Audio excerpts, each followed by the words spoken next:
Dan Boy itu sempat disuguhi air minum dan juga singkong goreng.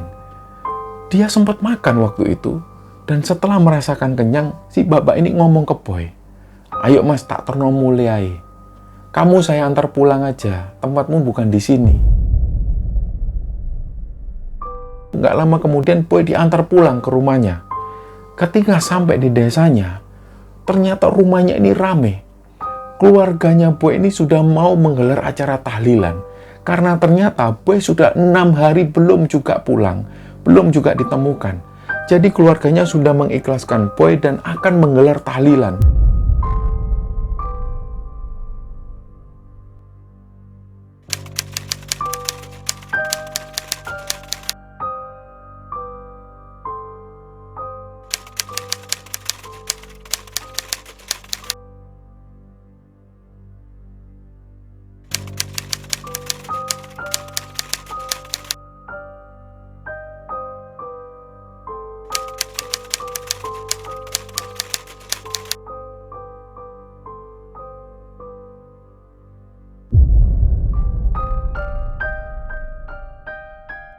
Bismillahirrahmanirrahim. Assalamualaikum warahmatullahi wabarakatuh. Sobat Kembara Sunyi dimanapun berada. Pada kesempatan kali ini kami akan bercerita tentang sebuah kisah pendakian yang dibagikan oleh sobat kembara yang bernama Boy. Sebelum kita masuk ke ceritanya, untuk teman-teman yang nonton tayangan ini dan belum subscribe, jangan lupa untuk subscribe lebih dulu agar channel Kembara Sunyi ini lebih berkembang lagi dan kami lebih bersemangat lagi dalam membuat konten-konten terbaru di Kembara Sunyi. Dan untuk teman-teman yang telah mendukung kami sejauh ini, kami mengucapkan terima kasih banyak. Semoga amal kebaikan teman-teman dibalas kebaikan berlipat oleh Allah Subhanahu wa Ta'ala.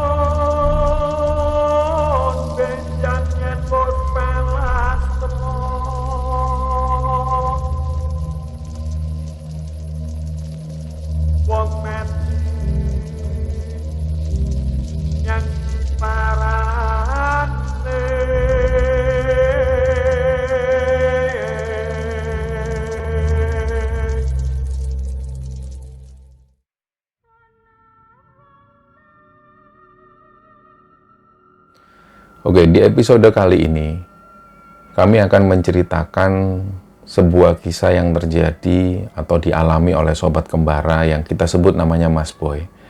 Karena beliau ini minta namanya disamarkan, jadi kami akan menyebut dengan panggilan Mas Boy. Mas Boy ini asalnya dari salah satu desa di Jawa Timur, dan beliau cerita bahwa pada waktu itu, tepatnya di tahun 2000, Mas Boy ini pernah mengalami sebuah kejadian yang sampai hari ini nggak bisa dilupakan. Jadi ceritanya di tahun 2000 itu Mas Boy pernah masuk ke dimensi lain di sebuah gunung yang ada di Jawa Timur, tepatnya di Gunung Welirang. Nah, kisah inilah yang dibagikan oleh Mas Boy kepada Kembara Sunyi. Jadi latar belakang Mas Boy pada masa-masa itu, terutama di sekitaran tahun 90-an dan 2000, Mas Boy ini berprofesi sebagai seorang guide. Jadi beliau itu sering mengantar teman-teman pendaki, entah itu dari Jawa Timur maupun dari luar Jawa Timur, di mana waktu itu ketika ada pendaki yang ingin naik gunung di Jawa Timur, Mas Boy ini bisa mengantarkan mereka, karena Mas Boy paham betul situasi gunung-gunung yang ada di Jawa Timur. Nah, pada waktu itu ceritanya di tahun 2000, ada teman-teman di desanya ini yang pengen naik ke Gunung Welirang. Karena waktu itu teman-teman desanya ini tahu bahwa Mas Boy sering naik gunung, dan apalagi beliau adalah seorang guide. Jadi teman-teman di desanya ini minta tolong ke Mas Boy. Nah, tentu waktu itu Mas Boy ini nggak memungut biaya sama sekali. Berangkatlah mereka menuju ke pos perizinan yang ada di Tretes. Jadi waktu itu mereka naik 2 motor, mereka berboncengan 4 orang termasuk Mas Boy. Singkat cerita, sampai di base camp yang ada di Tretes itu sekitar jam 10 pagi. Begitu sampai di sana, cuaca ini sudah mendung. Jadi hujan sudah mulai turun. Nah, jadi karena Mas Boy ini sudah kenal dengan penjaga-penjaga yang ada di pos perizinan itu, Mas Boy ini sempat disapa. Mau naik, Cak? Oh iya, Cak. Ini sama teman-teman desa. Oh ya wes, ngisi dulu aja. Mereka pun akhirnya ngisi buku tamu yang ada di sana. Nah, di era-era itu, di era-era 90-an dan 2000-an itu memang beda dengan di era sekarang. Perizinan pada waktu itu nggak seketat sekarang. Nah, apalagi kalau kita kenal dengan petugas jaga yang ada di sana, tentu akan diizinkan untuk naik. Nah, karena Mas Boy waktu itu sudah kenal dan mereka tinggal ngisi buku tamu, naiklah mereka. 4 orang ini naik dari pos perizinan menuju ke pos pertama di Pet Bocor itu. Ketika mereka sampai di pos 1 di Pet Bocor itu, hujan ini masih turun. Nah, karena mereka nggak mau menunggu lama, akhirnya mereka melanjutkan perjalanan lagi. Ternyata pada saat mereka melanjutkan perjalanan itu, hujan ini semakin turun dengan derasnya. Nah, Mas Boy ini sempat ngomong ke teman-temannya itu. Mas Boy sempat menawarkan, gimana ini nggak berhenti dulu atau gimana? Wes nggak usah, Cak. Terus jalan aja, Cak. Ya wes, terserah kalian. Karena aku ini cuma manut apa kata kalian. Aku cuma nganter. Ya sudah, Cak, lanjut aja, Cak. Lanjutlah mereka dan posisi Mas Boy itu selalu di belakang. Jadi dari belakang itu Mas Boy cuma ngasih arahan, belok kanan, belok kiri, dan lain sebagainya. Nah, singkat cerita sampai di pos Kokopan, itu di sekitaran jam 1 siang, mereka sempat berhenti di sana, dan di pos Kokopan waktu itu ada sebuah gubuk. Gubuk ini memang dimanfaatkan oleh para pencari belerang, dan terutama digunakan untuk tempat istirahat. Jadi di Gunung Welirang, di jalur Tretes itu biasanya ada mobil jeep yang naik sampai ke atas untuk ngangkut belerang. Dan biasanya ketika mereka sampai di pos Kokopan, para pekerja-pekerja ini akan istirahat di gubuk tersebut. Nah, pada waktu itu, karena gubuk ini kondisinya sepi, Mas Boy dan teman-teman sempat berteduh di sana, sempat bikin kopi dan bikin mie. Setelah mereka bikin mie dan bikin kopi, ternyata hujan nggak juga reda. Nah, awalnya Mas Boy dan teman-teman ini memang tektok. Jadi mereka sampai puncak dan langsung turun lagi. Tapi melihat kondisi cuaca waktu itu jelas nggak memungkinkan. Jadi inisiatif dari Mas Boy waktu itu sebagai tim leader dan juga sebagai guide, Mas Boy bilang ke teman-temannya, kita ngecamp aja di pos pondokan. Nggak mungkin kalau kita tektok. Apalagi waktunya juga sudah jam segini. Ya sudah Boy, terserah kamu aja Boy. Akhirnya setelah mereka bikin mie dan kopi di pos Kokopan itu, mereka melanjutkan perjalanan. Singkat cerita, sampai di pos pondokan itu, hari sudah mulai gelap. Sudah sekitar jam 7 malam, mereka akhirnya mendirikan tenda di sana dan mulailah mereka ngobrol. Jadi kenangan yang diingat oleh Mas Boy, padahal kisah ini terjadi di tahun 2000, ketika mereka sampai di pos pondokan, mereka merasakan kehangatan. Jadi Mas Boy masih merekam betul kejadian waktu itu. Mas Boy ini masih bisa ngobrol enak dengan teman-temannya. Nah, era ini sangat berbeda dengan era sekarang, di mana di era-era sekarang ini kondisi gunung itu sangat ramai. Dan banyak sekali pendaki-pendaki itu yang selalu membawa speaker aktif, dan ketika ada di gunung, mereka selalu menyalakan speaker aktif ini dengan kencang dan keras sehingga mengganggu pendaki-pendaki lain. Akhirnya suasana kehangatan dalam tenda ini nggak dirasakan lagi. Nah, inilah yang direkam oleh Mas Boy, yang dirasakan saat ini juga oleh Mas Boy, perbedaan pendakian di tahun-tahun 2000-an dan di masa-masa sekarang. Itulah yang diingat betul oleh Mas Boy. Jadi waktu itu Mas Boy menikmati betul. Mereka ngobrol asik di dalam tenda, mereka bercanda, dan gak kerasa sampai jam 1 dini hari. Dan waktu itu Mas Boy bilang ke teman-temannya, sudah yuk kita istirahat, besok pagi kita naik ke puncak. Nah, istirahatlah mereka. Di jam 8 pagi keesokan harinya itu mereka bangun, bersiap-siap untuk naik ke puncak. Nah, waktu mereka ini mau berangkat, hujan turun lagi, tapi waktu itu gak seberapa deras.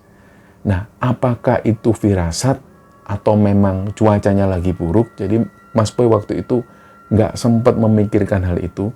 Jadi mereka tetap berangkat dalam keadaan hujan yang seperti itu. Ketika mereka berjalan, 1 jam lebih perjalanan itu, akhirnya mereka ini ketemu dengan satu orang bapak-bapak. Bapak-bapak ini baru turun dari atas, nggak tahu apakah beliau itu pencari belerang atau memang warga sekitar yang nyari burung di gunung. Waktu itu mereka nggak tahu dan Mas Boy juga nggak tahu. Bapak-bapak ini tiba-tiba berhenti dan langsung ngomong ke Mas Boy dan rombongan. Mas, sampean mau kemana? Mau ke puncak, Pak.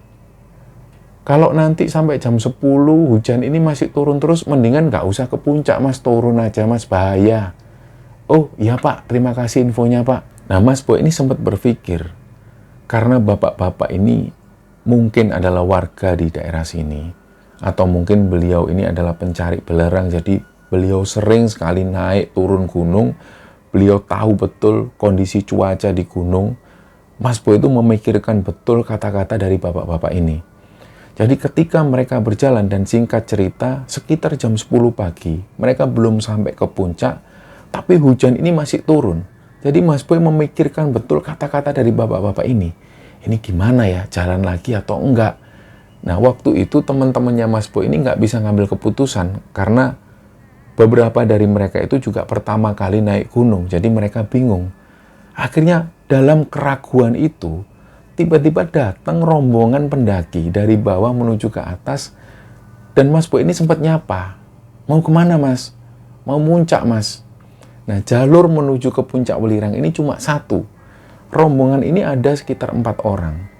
Karena waktu itu mereka sempat ngobrol dan Mas Boy sempat menegur, akhirnya mereka pun ngobrol, ternyata 4 orang pendaki ini, mereka berencana naik ke puncak. Nah, berbekal informasi ini, karena Mas Boy tahu bahwa pendaki-pendaki ini mau ke puncak, Mas Boy akhirnya semangat lagi. Meskipun hujan waktu itu, mereka tetap melanjutkan perjalanan karena adanya pendaki-pendaki ini. Nah, setelah 4 orang pendaki ini jalan lebih dulu, nggak seberapa lama, Mas Boy dan teman-teman ngikut di belakang. Ternyata dalam perjalanan itu, entah rombongan Mas Boy ini yang jalannya terlalu pelan, atau mungkin 4 orang pendaki yang di depan itu jalannya terlalu cepat. Jadi akhirnya Mas Boy dan teman-teman ini sempat ketinggalan rombongan pendaki itu. Dan nggak tahu mereka sudah sampai mana. Singkat cerita, sekitar jam 1 siang, rombongan Mas Boy sampai di puncak Welirang. Waktu itu yang dicari pertama kali oleh Mas Boy adalah rombongan pendaki-pendaki yang jalan lebih dulu. Ternyata ketika sampai di puncak, rombongan pendaki ini sudah nggak kelihatan lagi. Nah, inilah hal pertama yang dianggap Mas Boy ini adalah sebuah keanehan. Terus pendaki-pendaki ini di mana? Tapi 3 orang teman Mas Boy ini sama sekali nggak memikirkan hal itu. Mungkin mereka sudah terlalu senang sampai di puncak. Mereka sampai lupa bahwa sebenarnya tadi ada pendaki yang jalan lebih dulu. Tapi kenapa kok nggak ketemu di puncak? Kalau memang pendaki ini sudah turun lagi dari puncak, seharusnya ketemu. Tapi itu sama sekali mereka nggak ketemu. Nah, ketika sampai di puncak, belum seberapa lama, tiba-tiba ada angin kenceng sekali dan tiba-tiba badai ini langsung menghantam mereka. Suasana ini gelap dengan adanya kabut yang tebal. Nah, seketika itu juga Mas Boy memutuskan untuk ngajak teman-temannya ini turun. Ketika mereka turun, suasana ini masih dalam keadaan kabut yang tebal. Jarak pandang hanya sekitar 3 meter. Setelah itu mereka nggak kelihatan lagi. Nah, lama-kelamaan, kabut ini menghilang dan sampai akhirnya Mas Boy itu melihat ada padang sabana yang luas. Sementara 3 orang teman Mas Boy ini sudah nggak kelihatan lagi. Disinilah Mas Boy sudah curiga. Di situ Mas Boy ini sadar dalam dirinya bahwa dia tersesat.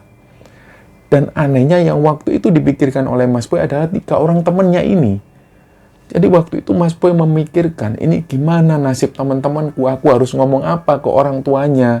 Karena bagaimanapun juga Mas Boy yang bertanggung jawab atas 3 orang teman-temannya ini. Jadi saking kalutnya Mas Boy waktu itu, memikirkan 3 orang temannya, Mas Boy ini sampai nangis sesenggukan. Dia duduk sendirian di tengah sabana yang luas itu. Nggak seberapa lama Mas Boy ini istirahat, Mas Boy jalan lagi.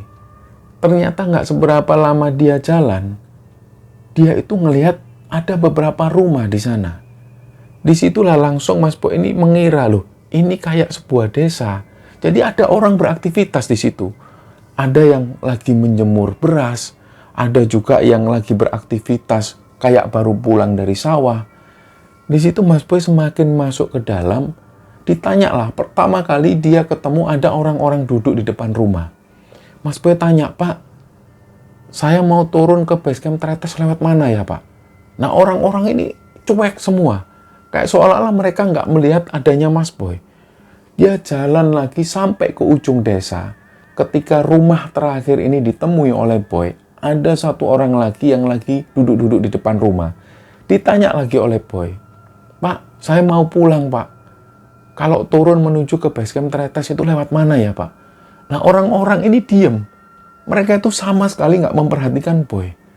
Akhirnya Boy jalan lagi meninggalkan desa itu.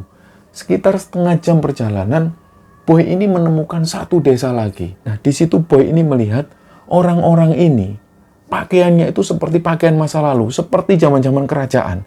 Jadi dia jadi ingat seperti film-film di zaman Brahma Kumbara pada waktu itu.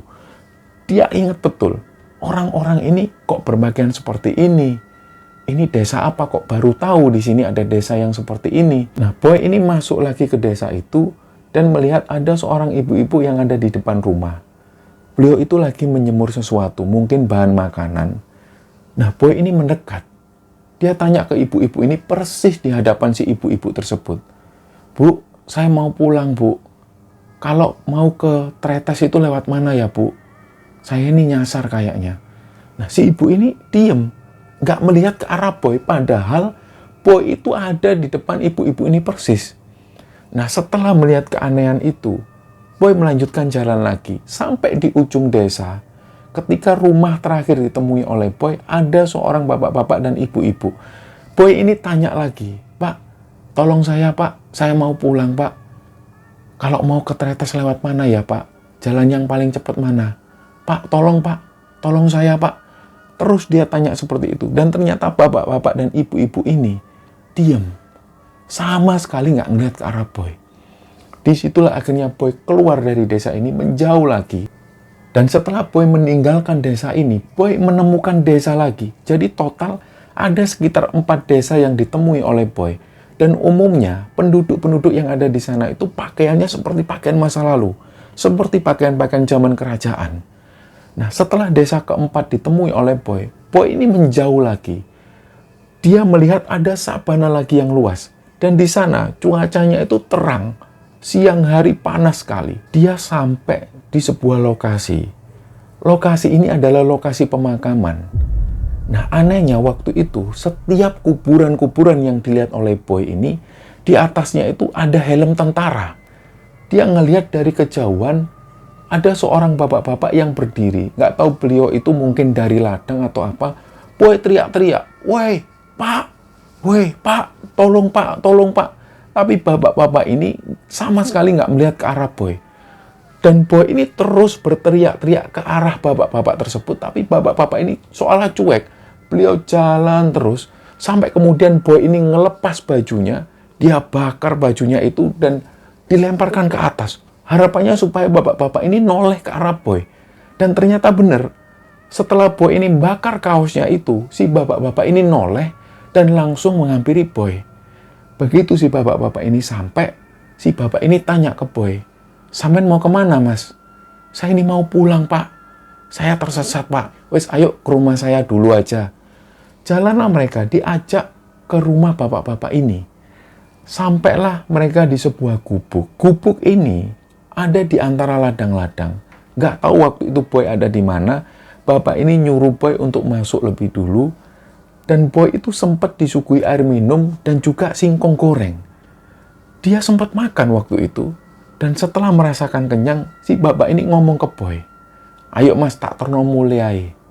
Kamu saya antar pulang aja. Tempatmu bukan di sini. Ayo saya antar pulang." Boy diajak jalan. Gak seberapa lama Boy ini jalan, sampailah Boy ini tiba-tiba keluar dari hutan dan langsung sampai di pos pendakian. Boy ini kaget. Loh kok ternyata sudah sampai di pos perizinan. Dan waktu itu yang membuat Boy ini juga heran. Ternyata di pos perizinan ini sudah banyak sekali orang. Ada juga tim SAR yang ada di sana. Nah para petugas ini juga tanya ke Boy, "Kok ini tekon diae, kamu ini dari mana?" "Loh aku ini sempat nyasar Pak." "Wes ayo sini duduk dulu." Nah si bapak yang mengantarkan Boy waktu itu masih kelihatan. Boy ini masih bisa ngelihat bapak-bapak yang ngantar Boy ini ngobrol dengan orang-orang yang ada di sana. Jadi Boy sama sekali gak curiga. Boy berpikir bahwa bapak-bapak yang mengantar Boy ini memang orang, memang manusia. Dan setelah Boy ini ngobrol-ngobrol, barulah petugas jaga ini cerita. Nah, ceritanya waktu itu 3 orang temannya Boy ini tiba-tiba langsung datang ke pos perizinan. Dan mereka ini sempat tanya, "Loh, Boy mana?" Karena petugas jaga ini kenal dengan Boy. Nah, 3 orang teman Boy ini juga bingung mau jawab. Akhirnya mereka cerita apa adanya. Nah, ceritalah mereka bahwa ketika mereka ini naik bersama Boy di puncak Welirang, kabut ini datang. Tiba-tiba kabut itu tebel. Nah, 3 orang teman Boy ini ngikuti jalan. Mereka turun dan sampai di pondokan. Ditunggulah kedatangan Boy. Ternyata sampai malam hari, Boy belum juga sampai di tenda. Akhirnya, 3 orang temannya Boy ini pagi harinya memutuskan untuk turun. Karena 3 orang teman Boy ini mengira Boy ini sudah turun lebih dulu. Nah, ketika sampai di pos perizinan, ternyata Boy belum pulang. Boy belum sampai di pos perizinan. Akhirnya petugas jaga ini juga bingung. Lah terus Boy ini kemana? Nah, ketika mereka juga kebingungan, akhirnya petugas jaga memutuskan untuk melakukan pencarian terhadap si Boy. Semua orang dikerahkan naik ke atas, termasuk warga yang ada di sana. Mereka naik mencari keberadaan Boy. Nah, setelah ngobrol seperti itu, nggak lama kemudian Boy diantar pulang ke rumahnya. Ketika sampai di desanya, ternyata rumahnya ini rame. Keluarganya Boy ini sudah mau menggelar acara tahlilan. Karena ternyata Boy sudah 6 hari belum juga pulang, belum juga ditemukan. Jadi keluarganya sudah mengikhlaskan Boy dan akan menggelar tahlilan. Di situ 3 orang temannya Boy ini juga heran dengan kehadiran Boy waktu itu. Karena teman-temannya dan juga keluarganya sudah menganggap Boy ini meninggal di gunung. Nah, setelah Boy ini sampai, dia ceritakan apa adanya bahwa dia tersesat di sebuah desa. Nah, di awal-awal itu memang keluarganya Boy nggak bisa menerima cerita dari Boy. Mereka nggak percaya akan hal itu. Tapi Boy menjelaskan, "Pak, Bu, memang di gunung itu seperti ini. Hal ini sudah biasa terjadi di gunung." Boy juga cerita bahwa ketika ada di desa tersebut, dia merasa hanya 1 hari. Tapi ternyata Boy sudah dinyatakan hilang sekitar 6 harian. Nah, 1 bulan setelah kejadian itu, Boy ini lagi panen. Karena Boy punya tambak di sana, dia panen ikan. Dan Boy itu keinget tentang bapak-bapak yang sudah nolong. Jadi Boy teringat dia pengen balas budi. Boy akhirnya membawa ikan menuju ke Tretes untuk menemui bapak-bapak tersebut. Ketika sampai di Tretes, dia ketemu dengan penjaga-penjaga yang ada di Tretes. Boy sempat tanya, "Aku mau ketemu Pak Suko." Ternyata bapak-bapak ini juga heran. Para penjaga yang ada di sana juga heran. "Pak Suko siapa, Boy?" "Pak Suko yang nolong aku itu loh. Yang bapak-bapak yang tak ceritakan yang nolong aku." "Wah, kamu itu ngawur, Boy. Nggak ada yang namanya Pak Suko." "Loh, sebentar, Pak. Kan waktu itu Pak Suko ini sempat ngobrol sama warga yang ada di sini. Kan juga sempat ngobrol sama sampean." Karena Boy waktu itu sempat melihat bahwa Pak Suko yang ngantar Boy ini sempat ngobrol dengan warga sekitar dan sempat ngobrol dengan penjaga-penjaga yang ada di sana. Jadi Boy memastikan bahwa Pak Suko ini kenal dengan warga yang ada di sini. Sementara pada waktu Boy datang membawakan ikan untuk Pak Suko, ternyata penjaga-penjaga yang ada di Tretes itu bilang bahwa mereka nggak kenal siapa itu Pak Suko, dan bapak-bapak yang dimaksud Boy itu mereka sama sekali nggak kenal. Nggak ada bapak-bapak yang dimaksud seperti itu. Ketika Boy menjelaskan sekali lagi, bapak-bapak ini ciri-cirinya seperti ini, mereka sama sekali nggak kenal. Boy menjelaskan, waktu itu, waktu aku diantar sama Pak Suko ini, ada banyak sekali warga yang juga ngobrol sama Pak Suko. Kok nggak ada yang kenal sama sekali, ini gimana? Nggak ada, Boy. Orang yang kamu maksud itu nggak ada. Satu pun warga ini nggak ada yang kenal dengan orang yang namanya Pak Suko. Akhirnya penjaga-penjaga yang ada di sana ini ngomong sekali lagi ke Boy, "Boy, apa kamu nggak ingat? Waktu kamu hilang 6 hari itu, kamu itu turun sendirian. Nggak ada bapak-bapak yang kamu maksud, apalagi yang namanya Pak Suko, nggak ada." Boy itu akhirnya lemes mengingat kejadian waktu itu. Karena Boy ini yakin betul bahwa dia diantar oleh sosok bapak-bapak yang beliau mengaku namanya Pak Suko. Ternyata pengakuan dari orang-orang yang ada di base camp, waktu itu mereka melihat bahwa Boy ini datang sendirian. Nah, setelah mendapat cerita dari petugas base camp bahwa pada saat itu Boy ini turun sendirian tanpa adanya seorang bapak-bapak, Boy itu akhirnya jadi lemes. Dia akhirnya mengingat lagi kejadian waktu itu dan dia akhirnya berusaha mengikhlaskan. Dan yang terpenting sampai hari ini, Boy tidak lagi mengalami trauma-trauma. Sampai hari ini Boy ini masih bisa mengantarkan orang. Profesi Boy sampai hari ini juga sebagai seorang guide, selain juga sebagai petani ikan yang ada di desanya. Nah, cerita inilah teman-teman yang diceritakan oleh Mas Boy kepada Gembala Sunyi. Dan semoga kisah ini bisa diambil hikmah dan bisa diambil kesimpulan oleh teman-teman sekalian. Mohon maaf kalau ada salah-salah kata. Wassalamualaikum warahmatullahi wabarakatuh.